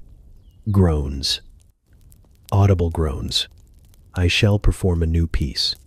Heads snapped up. "New?" He cleared his throat, strummed once. Then, silence. "I forgot the second verse," he said sheepishly. "But I remember the chorus." It was, unfortunately, the moaning part. Still, he sang it. People laughed. Not at the song, but at the spectacle. Someone handed him a crust of bread. A child danced, badly. And for a moment, the irritation faded. He was still terrible. But he was theirs now. Every morning, just after the sun spilled across the thatched rooftops, and long before anyone truly wanted to be awake, the village reeve began his round. He walked with the ceremonial authority of someone who'd been given a job no one else wanted, but everyone was happy to let him keep. His name was Edrin, and he took boredom more seriously than most men took their vows. He wore the same brown cloak every day, which somehow managed to look both stiff and sagging, like it had opinions but lacked the courage to share them. A small wooden badge hung around his neck to prove his office, though most villagers assumed it was a token from a failed romance. He walked slowly, as if each step had been pre-approved by a committee. And in a way, it had. The job of reeve, after all, was mostly about appearances. He began at the east fence, where the slats had been half missing since Candlemas. He squinted at the damage, rubbed his chin thoughtfully, and moved on without comment. That was the ritual. Check the fences. Don't fix the fences. Pretend you're making a list of the fences. "Morning, reeve," called a voice from the cow pen. Edrin nodded. "A fair morning to you, Hilda. Fence is down again." "Yes," he said, with the gravity of a man reporting on war. "I've noticed." He did not stop. If he stopped, someone might ask him to do something. So he walked. Past the broken fence, past the one held together with a belt, past the one that had been replaced entirely with bundles of dried reeds and wishful thinking. The next stop was the grain store. He checked the lock, which wasn't locked. He checked the hinges, which were mostly rust and prayer. He tapped the wood twice, his version of an inspection, and moved on. Inside, a mouse stared at him with the confident gaze of someone who paid no taxes. He walked the perimeter of the pasture where the sheep sometimes remembered to stay. A few stared at him, unimpressed. One followed briefly, then got bored. Edrin stopped to inspect a gate that was technically attached but mostly leaning. He placed one hand on it, sighed deeply, then stepped back and gave it a nod, as if to say, "You're doing your best." By mid-morning he reached the manor's outer wall. It was solid, imposing, and entirely outside his jurisdiction. He stared at it anyway, just to feel included. A servant passed, carrying a basket of apples. "Reeve," she said with a small curtsy. "Walls seem sturdy," he noted, gesturing vaguely. She looked at the wall, then at him, then kept walking. At the well, he paused to inspect the bucket rope for fraying. It had frayed last spring and frayed further every week since, but so long as the water still came up and no one drowned, it remained a future problem. Edrin tugged it once. The bucket creaked. Satisfied, he moved on. His notebook was mostly blank. He sometimes pretended to write things down, but the quill was dry, and he'd forgotten the ink 3 years ago. Still, people respected the performance. That was the key. The villagers didn't want a reeve who solved problems. They wanted one who noticed them, made a serious face, and then moved along like a man burdened with invisible calculations. He made his way to the pigsty, which wasn't part of his official round, but had become a personal ritual. The pigs liked him. He didn't know why. Maybe it was his pace. Maybe it was because he never asked anything of them. He leaned on the gate, watching as one snorted and rolled in the mud with theatrical joy. "Must be nice," he muttered. Back through the main path, he passed the blacksmith, who was hammering something too hot and too loud to be polite. Edrin raised a hand. "Fences holding up?" The blacksmith grunted. It might have been yes. It might have been go away. By the time he reached the final corner of the village, the place where the old millstone had been turned into a bench, the sun was high, and his job was technically done. He sat, exhaled, and removed his badge, setting it on his lap like a paperweight of responsibility. He'd accomplished little. Nothing had been fixed. No scrolls had been written. But every eye that had seen him knew the reeve had made his round. That was enough. A boy ran past with a broken bucket, trailed by a trail of drips and laughter. Edrin watched him go, leaned back on the stone bench, and gazed out across the village. It was all still standing. Mostly. The fences could wait. The mice weren't unionized. and if the sky didn't fall before supper, he'd call it another successful day. Boredom, nobly endured. That was the real job. It began, as most disasters masquerading as joy do, with a bell. A single, sharp clang rang out from the center of the village square just after dawn. No one was scheduled to ring it. It wasn't a feast day. No saint was being honored. The crops hadn't done anything worth celebrating. And yet, the bell tolled, echoing through morning mist, like a question no one wanted to answer. Then came the shouting. "Festival day," someone cried. No one could say who. The words leapt from mouth to mouth like sparks in a dry barn. By the time the sun cleared the trees, it was already being repeated as fact. It's festival day. Of course it is. Long live the festival. What are we celebrating? Doesn't matter. Pie's involved. And that was enough. The baker, still in his nightshirt, stumbled outside to find 3 women banging on his shutters. "We need 20 pies, they declared. "I haven't made dough," he replied. "Then make some," they said, "or the festival gods will be angry." He blinked. "We have festival gods? Today we do." The blacksmith's apprentice began tying ribbons to a fence post. The fence post collapsed. He tied them to a goat instead. The goat, named Oswald, and already known for questionable decision-making, took this as a sign of political ascension and began headbutting barrels with imperial pride. By mid-morning, the square was unrecognizable. Someone had dragged out a fiddle. Someone else, who had never played the flute before but claimed a strong family resemblance to those who had tempted to join in. The result was music, if music could be defined broadly enough to include wailing cats and stepped-on ducks. The butcher declared he'd host a competition. Guess what's in this pie? Entry was free.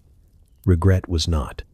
A group of children reenacted a heroic tale of Sir Turnip and the Dragon of Dirt, which involved one boy wearing a bucket and another pretending to breathe fire with the help of an unfortunate chili pepper. An old woman blessed them both. No one knew if she was an actual healer or just enjoying the moment. At the edge of the crowd, the priest stood squinting in confusion. "Who sanctioned this?" "You did, Father." Someone lied. "Oh," he said. "Well, let us give thanks." He raised his hands. A cheer went up.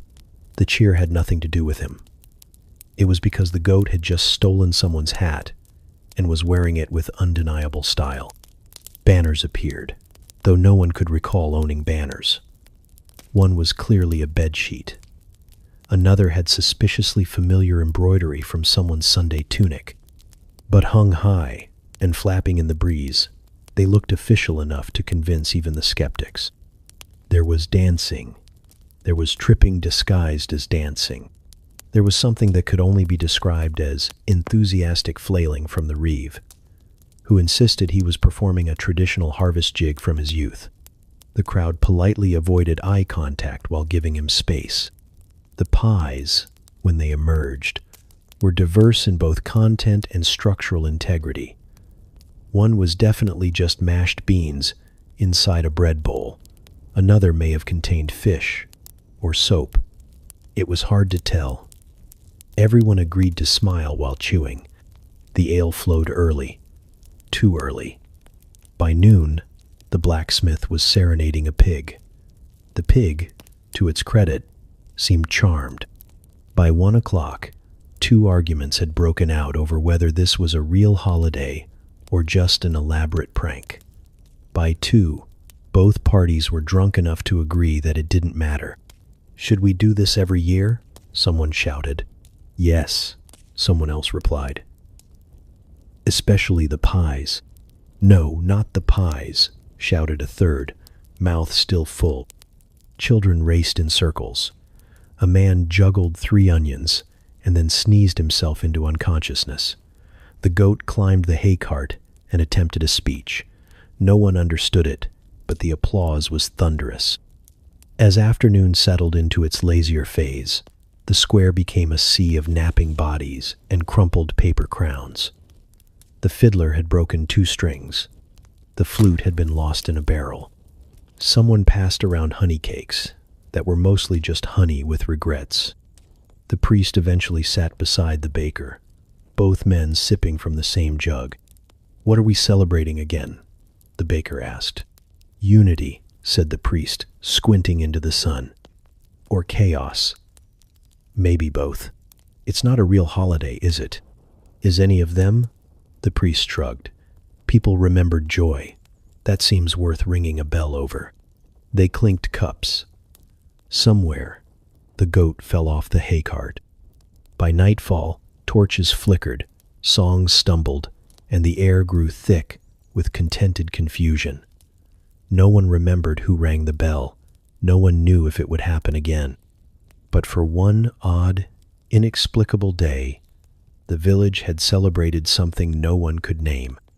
And that, somehow, felt sacred. The village was asleep, or at least pretending to be. The hearths had burned low, the bread had hardened, the last dog had given up barking at shadows.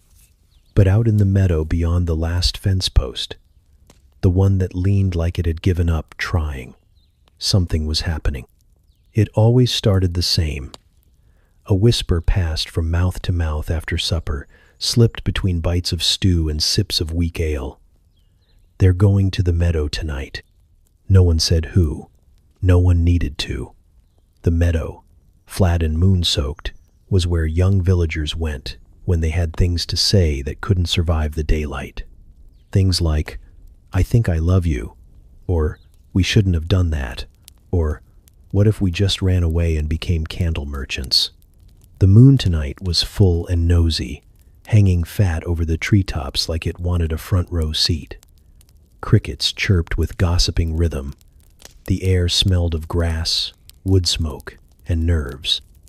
Marigold was the first to arrive. Her hair braided so tightly it gave away how long she'd spent preparing. She stood near the old oak, pretending to admire the view while counting her breaths. Beside her, tucked under her sleeve, was a wilted posy. Not fresh, but intentional. A token. A maybe. Soon came Tom, boots muddy, shirt clean. Unusual, which meant something was afoot. He paced 3 steps to the left, then 2 to the right, then started over. The moon watched him. So did Marigold, though she didn't say a word. Elsewhere, behind the blackberry bushes, Elsie and Marta whispered like they were planning a heist. "He's going to ask her tonight." "No, he's not," he told Joran. Joran lies. He was crying when he said it. Could be allergies.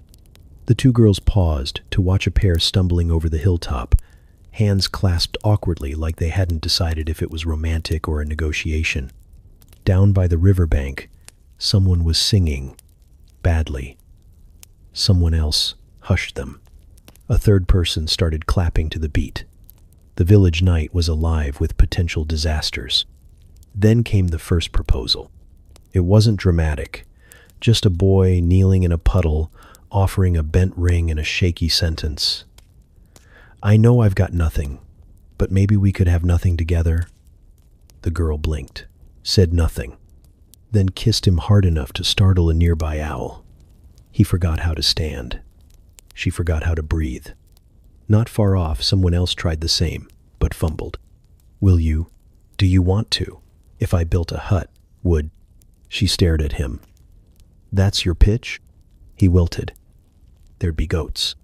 "I'm allergic to goats." The moon did not blink. It merely listened. Under its watch, a dozen almost lovers stumbled through half-confessions, whispered dreams, and impulsive handholds. Someone sang again. Louder this time. Someone sobbed beside a log. Another person offered a bracelet made of twine and regret. At least 2 proposals were accepted. One was sealed with a promise to not be as annoying next year. The other was sealed with a pinky swear and a spit handshake. But not everyone left glowing. Lena waited an hour under the hawthorn tree, clutching a note in her sleeve.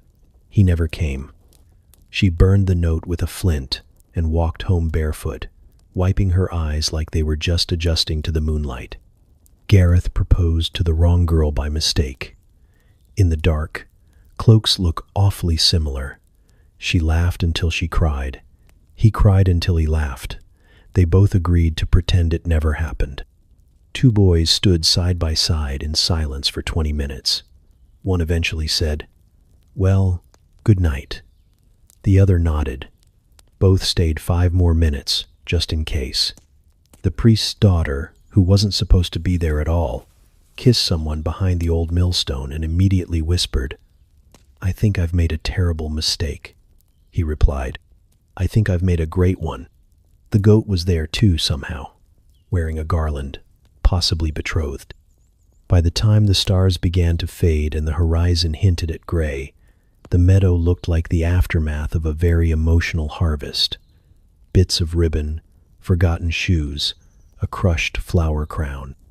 The kind of mess you only get when too many hearts are left slightly open. One couple walked home in silence, fingers brushing occasionally, not quite ready to hold hands but too hopeful not to try again tomorrow.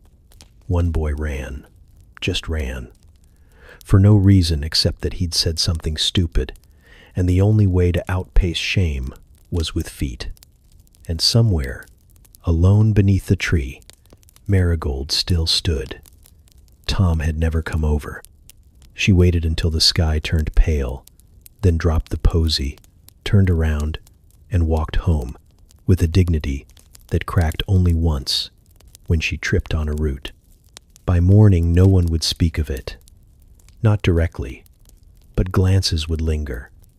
Smiles would mean more, and two people would avoid each other until next week, when the awkwardness wore off or blossomed into something worse. Midnight had been kind to some, cruel to others, but it had been honest. And in the year of our Lord, honesty under the moon was as close to magic as most villagers ever got. Evening vespers had just begun, and the chapel smelled like wax and wet wool. The priest had cleared his throat precisely twice, the exact number needed to signal divine readiness. And the villagers had settled into their usual formation, solemn, mildly damp, and trying not to sneeze. Candles flickered like they, too, were trying to stay awake. Rain tapped gently on the chapel roof, and the choir boys were humming the pre-hymn hum, which was not official but had become a tradition in the way that all things done repeatedly tend to become sacred. Then came the chicken. It entered like a ghost, with no fanfare and no apology, slipping through the open side door left ajar by a latecomer named Ellis, who would later deny everything. At first, no one noticed. The chicken moved with the kind of stealth usually reserved for sinners and tax collectors. It was a modest chicken, brown-feathered, beady-eyed, possibly sentient. It strutted halfway down the aisle before anyone made a sound. It was the blacksmith's daughter who saw it first. "There's a chicken," she whispered. Her brother shushed her. "No, look, it's under the third bench." The priest paused mid-sentence. "He who sows in sorrow shall reap in." Cluck. The sound echoed louder than it should have. The villagers, trained in the sacred art of ignoring awkward things in sacred places, remained frozen. Except the chicken, who had now perched itself near the altar and was pecking curiously at a discarded bit of wax. The priest closed his book. "Did anyone bring that?" The silence said no. The silence also said, "Let's all agree to pretend it's not happening." Then the chicken flapped. One mighty burst of feathers and indignation, and suddenly it was in the air, briefly, before landing squarely in the lap of old Hilda, who had not been sat on by a living creature in over 3 decades. She let out a yelp that turned into a cough, that turned into a blasphemous mutter, which was enough to wake even the snorers in the back pew. Chaos bloomed. Children shrieked. Grown men ducked. Someone threw a hymnal, not at the chicken, but in its general direction, as if the spirit of psalmody might banish poultry. The priest attempted a prayer, but what came out was, "Lord, deliver us from..." Cluck. The chicken leapt again, landed on the pulpit, and stared at the congregation like a visiting dignitary from the realm of farmyard heresy. Then it began to preen. "That is not a holy bird," muttered the apothecary. The priest, sweating now, raised his arms as if to summon angels. "This is the work of the devil. The devil's name is Margaret," shouted one of the children, pointing with glee. And just like that, the chicken had a name. Margaret.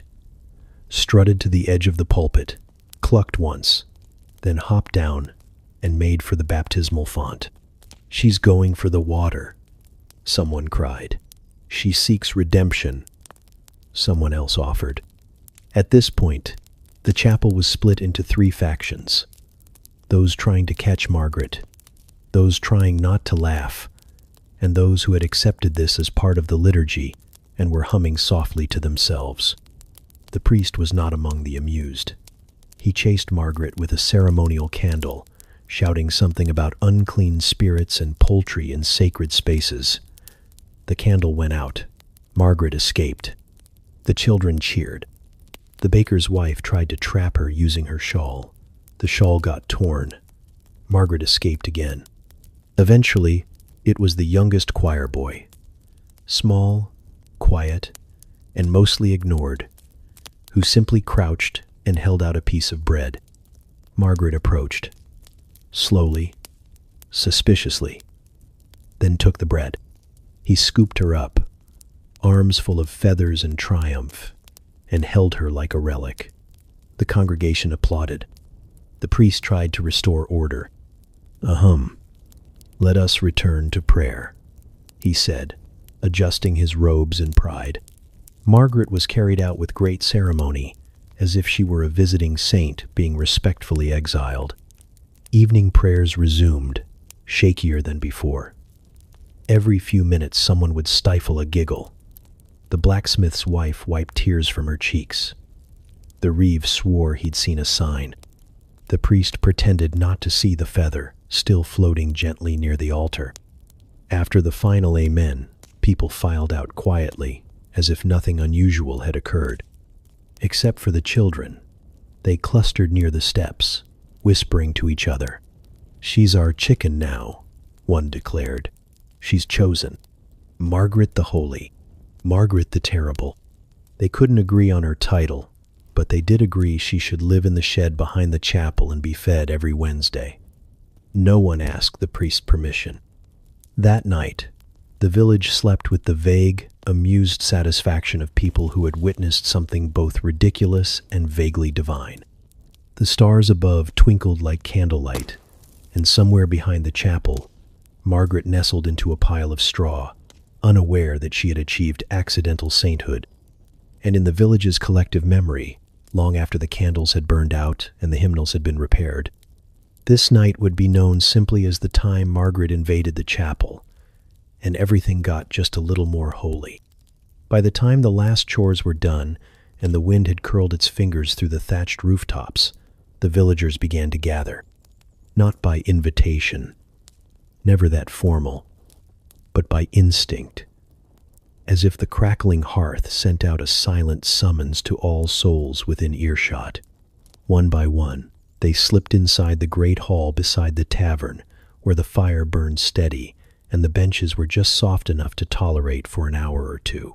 The flames danced against soot-darkened stone, painting shadows on the walls that looked like giants one moment and chickens the next.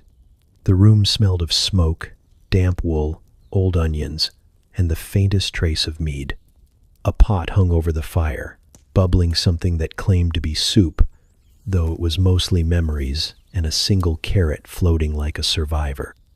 Children curled in corners, chewing bread crusts and pretending not to fall asleep. Elders leaned on elbows. Middle-aged men stretched out their legs in exaggerated comfort, even as they quietly rubbed their knees.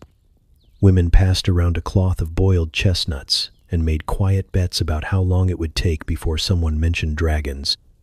Then came the stories. It always started with Tolan, the miller's cousin. No one knew what exactly he did. Somewhere between brewing, borrowing, and bothering. But he had a voice like gravel and a gift for exaggeration. Did I ever tell you about the time I met the ghost in the barley fields? A chorus of groans. A few grins. Yes, shouted the children. No, shouted Tolan, ignoring them. That was his brother. This was the older ghost, meaner, drunker, smelled like turnips. The story spiraled quickly. Barley that whispered. A ghost with one boot and a fondness for whistling at sheep. A chase that ended with Tolan locked in a grain bin overnight. You just passed out in there, muttered someone. Semantics, he replied. Next came Maud, who claimed she once knew a man who wrestled a bear for romantic reasons. No one believed her, especially since the bear was later revealed to be a very large dog, and the romance ended in a splintered fence and 2 missing teeth. Still, she told it well, and her voice rose and fell like a fiddle tune, making even the nonsense feel noble. Then there was Wilfred, who always told the same story, about a chicken that laid an egg shaped like a perfect cube. Every time, the details changed slightly. Tonight, the chicken's name was Judith, and the egg was mistaken for a dice and used in a game that ended a marriage. Between stories, mugs clinked, logs shifted, and someone threw another stick on the fire. Sparks jumped like they had somewhere to be. A hush fell when old Bram spoke up. He rarely did. He was missing 2 fingers and all of his patience, but he told stories like he'd bottled time.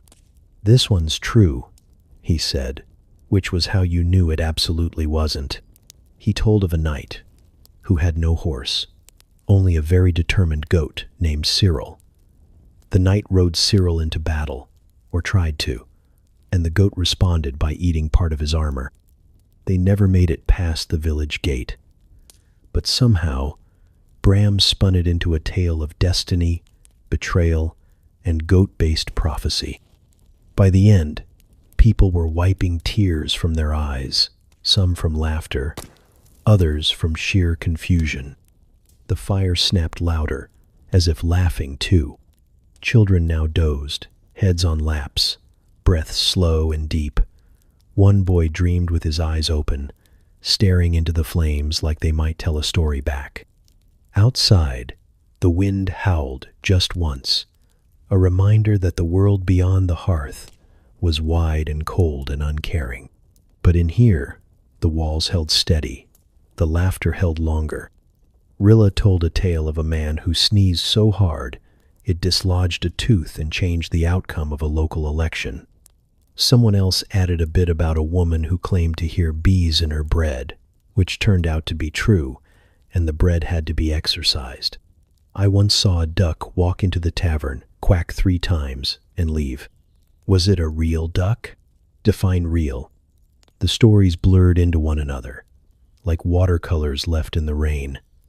Impossible to separate truth from jest, or memory from invention. And that was the point. Stories weren't for record-keeping. They were for warmth, for distraction, for stretching a single evening into something that felt longer, fuller, and less ordinary. Eventually, the yawns came in waves. Boots scraped the floor. Cloaks were pulled tight. One by one, the villagers stood, nodded good nights, and slipped back into the night. Only the fire remained awake, low and glowing, whispering to the last embers about goats and ghosts and the strange things people believe when the stars are out and the stew's been shared. Tomorrow, there would be fences to mend, cows to milk, pies to burn. But tonight, there had been dragons and square eggs, and the memory of laughter echoing in the smoke. Night fell slowly, as if it too was reluctant to lie down in this particular village. The last embers of daylight slipped behind the hills, and one by one, candles were snuffed out, Shutters creaked closed, and people climbed into beds that could generously be described as wooden excuses for comfort. Inside the cottages, the world narrowed. The clatter and chatter of day faded into the soft rustle of blankets stuffed with straw, the occasional clink of a chamber pot lid, and the heavy sighs of bodies surrendering to sleep, or trying to. It was not a peaceful process. Snoring began almost immediately. Not a soft, dignified snore, but a full-throated, furniture-rattling declaration of unconsciousness. The sort of sound that suggested the sleeper was in a wrestling match with his own throat and winning decisively. It started in the blacksmith's hut. Always him. And then, as if in reply, another snore erupted from 3 doors down, slightly higher in pitch, like a duet no one had asked for. A dog whimpered in its sleep. A baby coughed once, and then decided against waking. The wind tapped a loose shutter.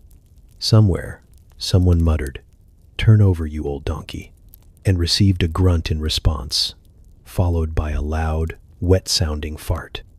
That, too, was the nightly symphony. Flatulence had no shame in this village. It was considered a sign of health, vigor, and occasionally, victory. The baker's wife had once claimed her husband farted so loudly, it scared the rats out of the grain store. Whether this was true or not, the rats were gone, and the baker was proud.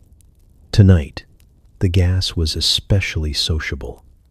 A rhythmic series echoed from the tailor's cottage, followed by laughter. He and his wife made a game of guessing what animal each one sounded like. "That was definitely a goose," she whispered. In another hut, 2 teenage boys lay on opposite ends of a lumpy mattress, giggling like fools. "Did you hear that?" "No." "That was you." "Was not." Felt the draft. They dissolved into giggles again, muffling the sound with pillows that had once been sacks of grain. And through it all, the fleas partied. They were the true insomniacs of the village, tiny tyrants of the mattress realm. As soon as human skin made contact with straw, the fleas leapt into action like it was opening night at the theater. Bites were delivered with precision. Itches bloomed like unwanted flowers. People scratched in their sleep. Some moaned softly. One woman, half awake, slapped her leg and whispered, "Got you, you little demon," before rolling over triumphantly. The apothecary claimed to have a flea-repelling salve made of garlic, mint, and hopeless optimism. It worked for exactly 1 night. Then the fleas came back with reinforcements. Dreams stirred, strange and slippery. The blacksmith dreamt of a dancing cow that judged him harshly. A young girl imagined her chicken could talk and accused her of theft. The reeve, noble even in slumber, muttered official-sounding things about fences and cabbage law. He would deny it all come morning. In the manor house, the steward snored so rhythmically it was mistaken for drumming. The housemaid dreamt of a feast where all the spoons had legs and ran away just before the soup was served. In one cottage, a widow dreamed of her husband. Not how he was, but how she wished he had been. He didn't snore in the dream. He smelled of rosemary and knew how to dance. Down in the common house, the last fire sputtered in the hearth. One man sat upright in his sleep, eyes fluttering, muttering about taxes and trousers. His bunkmate nudged him flat again. Even the animals had joined the chorus. A pig snorted in its pen, chasing something in its sleep. Perhaps a runaway apple, perhaps a grudge. The goats murmured softly, and one sneezed with such force it scared the other into tipping over a bucket. The night deepened. The stars blinked, distant and unimpressed. The moon crept across the sky, peering through thin windows, lighting up crooked noses and open mouths, tattered quilts and dangling feet. Outside, the wind sang its own lullaby through the trees. A barn door creaked. A frog chirped once, decided against it, and went back to doing nothing. And in the village, Sleep held most in its arms. Not tenderly, not gently, but effectively. Despite the snores and farts, the scratching and muttering, the dreams and itches, the people slept. Because this was life. Loud, itchy, slightly embarrassing. And tomorrow would come soon. With roosters, burnt porridge, and someone pretending they hadn't talked in their sleep about marrying a goat. But for now, the village breathed, huffed, snored, and shuffled under the patchy quilt of night. And in the darkness, a single flea paused, wiped its tiny face, and got back to work. The fire had gone out in most homes now. Just a thin ribbon of smoke trailed from a few chimneys, curling up into the star-choked sky like a final sigh. The village had quieted, not silenced, never that, but hushed, as if the earth itself had pulled up a woolen blanket and settled in. But there was always one last task. Tomlin pulled on his boots by feel, not sight. They were still damp from the stream, and one had a bit of straw lodged inside, but he didn't complain. He was used to it. He lifted the lantern with a grunt, its light dim but warm, and stepped out into the cool breath of night. His wife mumbled something from the bed. Probably, "Don't forget the latch," or maybe just turnip soup. But he nodded anyway. Out in the yard, the ground was soft and forgiving, still holding the day's warmth in its belly. He made his way past the lean-to, past the rain barrel, past the patch of stubborn weeds that had resisted 3 seasons of insults. The barn loomed ahead, more shadow than structure now, its roof sagging slightly like an old man bowing to the moon. He pushed the door open with a creak that felt louder than it should have, as if the wood were complaining about being disturbed so late. Inside, the barn was alive in the way nighttime barns always are. A soft rustle here, a gentle snort there, straw shifting like it had secrets. The smell hit him, familiar and oddly comforting. A mixture of hay, manure, damp wood, and the unexplainable scent that only animals seem to make. "All right," Tomlin whispered. "Just one last look." He walked past the chickens first. Most were huddled in clumps, dreaming of worms and dominance. One lifted its head, blinked at him with reptilian judgment, and tucked itself back into feathered sleep. The goat pen came next. The twins, Mumble and Crick, were tangled together in a way that defied logic and physics. One of them chewed something in its sleep. Tomlin didn't ask what. Then came the main event. Gertrude. She was the largest animal in the village, possibly the oldest, definitely the loudest. She had opinions about everything, and wasn't shy about expressing them. If the world wasn't to her liking, she'd let you know, with a kick, a bellow, or a long pointed stare that seemed to pass judgment on your entire lineage. But tonight, Gertrude was quiet. She lay curled in the straw like a great hairy boulder. Her breathing was slow and steady. Her eyes, half-lidded, tracked Tomlin's approach with the weary tolerance of someone who has lived too long to be surprised by anything anymore. He knelt beside her. "You all right, girl?" he asked softly. She blinked once, then closed her eyes. "That's what I thought." He reached out and gently scratched the patch behind her ear she liked, the one that made her twitch her nose and groan like a spoiled baroness. She didn't twitch tonight. Just a long exhale, warm and damp, and the faintest shuffle of hooves against straw. Tomlin stayed there for a while, not doing anything, not thinking about anything either, just breathing with her, listening to the creaks of the barn, feeling the weight of the day loosen its grip. In the loft above, a mouse rustled. Probably the same one that had been stealing from the grain sack all week. Tomlin didn't care tonight. Let it have its crumbs. He stood, bones creaking louder than the barn door. "Good night, Gertrude," he whispered. She didn't reply. Outside, The stars were still watching. Thousands of them, scattered across the sky like forgotten seeds. Some bright, some faint, all ancient. He paused and looked up, just for a second. No prayers, no thoughts, just a glance, just enough to feel small in the right way. Back inside, the village was deep in its dreams. The baker rolled over and muttered about burnt crusts. The priest mumbled an unfinished sermon. A child somewhere whispered dragon, then snored like one. Even the dogs were still, their tails twitching at memories of rabbits that had gotten away. Tomlin slipped back into the house, careful not to let the door squeal. He set the lantern down, pulled off his boots, slid beneath the blanket beside his wife, who reached out without waking and placed a hand on his chest like she was counting the beats. Outside, the barn stood watch. Inside, Gertrude sighed, rolled once, and finally settled. And above it all, the stars blinked slow and silent, keeping secrets only the night could understand.